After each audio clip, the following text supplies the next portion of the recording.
मजीद अच्छी वीडियोस के लिए हमारे चैनल को सब्सक्राइब कीजिए और इस बेल आइकन को जरूर दबाइए।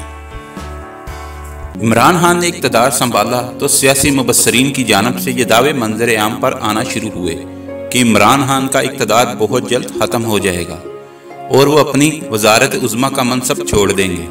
ताहम यूसुफ रज़ा गिलानी को वजारत उज़्मा मिलने की नवीस सुनाने वाले माहिर इल्म नजूम ने सितारों की रोशनी में ऐसी खबर दे दी कि तमाम सियासी मुबस्सरीन हैरान रह गए। तफसीलात के मुताबिक निजी टीवी चैनल के प्रोग्राम में गुफ्तगू करते हुए पाकिस्तान के नामूर सहाफ़ी चौधरी गुलाम हुसैन ने बताया कि मुल्क के नामूर माहिर इल्म नजूम उमर फ़ारूक ने इमरान खान की डेट ऑफ बर्थ और प्लेस ऑफ बर्थ का जायचा निकाला। उनका कहना था कि ये वही उमर फ़ारूक हैं जिन्होंने पहले इत्तेज़ाज़ हसन को पेशनगोई की थी कि अगले वज़ीर आज़म यूसुफ रज़ा गिलानी होंगे, और फिर उन्होंने यूसुफ रज़ा गिलानी को भी यही बताया था।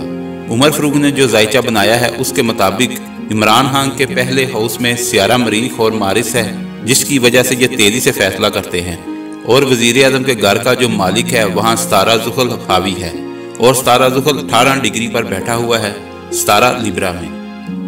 सितारों की रोशनी में उमर फ़ारूक ने जो तफसीलात मुहैया की हैं उनके मुताबिक इमरान खान चाहे किसी को पसंद आए या ना आए, लेकिन अगले 10 सालों के लिए पाकिस्तान के वज़ीर आज़म इमरान खान ही रहेंगे। अगर आपको हमारी वीडियो अच्छी लगी है तो इसको लाइक और शेयर करें और कमेंट्स में अपनी राय का इज़हार ज़रूर कीजिए। शुक्रिया।